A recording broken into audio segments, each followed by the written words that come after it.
सुबह की हल्की सी रोशनी अभी गलियों में पूरी तरह उतरी भी नहीं थी कि सलीम अपनी पुरानी साइकिल पर सब्जियों की टोकरी बांध रहा था। टोकरी के किनारे टूटे हुए थे और रस्सी जगह जगह से घिसी हुई थी, मगर सलीम के हाथ बड़ी एहतियात से सब्जियां जमा रहे थे, जैसे ये सब्जियां नहीं बल्कि उसके ख्वाब हों। वो रोज़ इसी तरह फजर के बाद निकलता, कभी सब्जी मंडी से तो कभी किसी देहात के किनारे से सस्ती सब्जी खरीद कर लाता। आज भी उसके हाथ में चंद सिक्के थे जिन्हें वो बार बार गिन रहा था, क्योंकि हर सिक्का उसके लिए कीमती था और उसी से आज के खाने का इंतज़ाम होना था। जब सलीम गली में दाखिल हुआ तो मोहल्ले के बच्चे स्कूल की वर्दी में भागते हुए नजर आए। बस्ते उनके कंधों से बड़े थे, मगर चेहरों पर जिंदगी थी। सलीम की नज़रें कुछ लम्हे इन बच्चों पर टिक गईं और इसके जहन में अपने बेटे हारिस का चेहरा उभरा, जो कभी स्कूल जाता था मगर अब फीस के पैसे पूरे ना होने की वजह से घर में ही रहता था। सलीम ने आवाज़ लगाकर सब्ज़ी बेचनी शुरू की।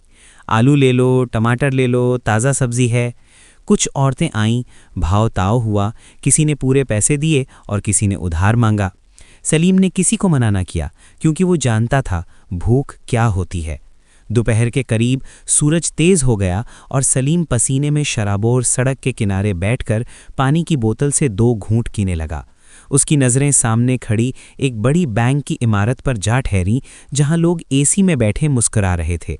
सलीम ने नज़रें जगा लें और उसे महसूस हुआ जैसे इस दुनिया में उसके लिए जगह बहुत छोटी है।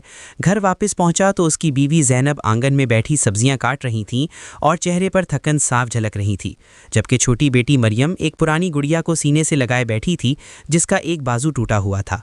ज़ैनब ने धीमी आवाज़ में कमाई का पूछा तो सलीम ने जेब टटोली, चंद नोट निकाल कर खामोशी से रख दिए और ज़ैनब सब कुछ समझ गई, क्योंकि खामोशी कभी कभी अल्फाज से ज़्यादा दर्दनाक होती है। शाम को सलीम दोबारा निकला, मगर इस बार दूसरे मोहल्ले में, जहां लोग ज़्यादा थे मगर दिल सख्त थे। किसी ने सब्जी उठाकर वापस फेंक दी और किसी ने तंज किया कि ये सब्जी नहीं, कचरा है। सलीम ने मुस्कुराकर सब्जी सीधी की, हालांकि उसकी आंखों में नमी थी मगर आवाज़ मजबूत थी। रात गहरी होने लगी और सब्जियां कम रह गईं। सलीम ने सोचा शायद आज बच्चों के लिए दूध ले सके, मगर किस्मत ने फिर इम्तिहान लिया जब एक मोटरसाइकिल वाला टोकरी से सब्जी गिराकर बगैर रुके चला गया और आधी सब्जियां सड़क पर बिखर गईं। सलीम वहीं बैठ गया और सड़क की गर्द, सब्जियों की मट्टी और उसके आंसू एक हो गए। कोई मदद को ना आया तो वो खुद ही सब समेटने लगा। घर पहुंचा तो बच्चे सो चुके थे और ज़ैनब जाग रही थी। सलीम ने आहिस्ता से कहा कि कल हारिस को स्कूल ले चलेंगे, वो कुछ इंतज़ाम कर लेगा। ज़ैनब ने उसकी तरफ देखा, उस नज़र में उम्मीद भी थी और खौफ भी।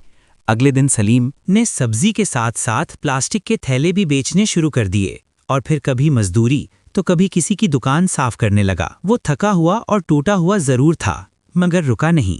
एक दिन हारिस ने कहा, अब्बा मैं भी आपके साथ चलूं? तो सलीम की आंखें भर आईं और उसने बेटे को सीने से लगाकर कहा, नहीं बेटा, तुम पढ़ोगे, ये टोकरी तुम्हारे लिए नहीं है। वक्त गुजरता रहा, सलीम की कमर और झुक गई, मगर हौसला जिंदा रहा। यहाँ तक कि मोहल्ले के एक उस्ताद ने हारिस को मुफ्त पढ़ाना शुरू कर दिया और ज़ैनब की आंखों में बरसों बाद सुकून आया। एक सुबह सलीम फिर सब्जियों की टोकरी बांध रहा था। सूरज वैसा ही था, गली वैसी ही थी, मगर उसके दिल में आज एक नया एहसास था, क्योंकि उसे मालूम था कि उसकी ज़िंदगी शायद ना बदले, मगर उसकी कुर्बानी रायगा नहीं जाएगी, क्योंकि कुछ ख्वाब टोकरी में नहीं बल्कि बाप के दिल में रखे जाते हैं।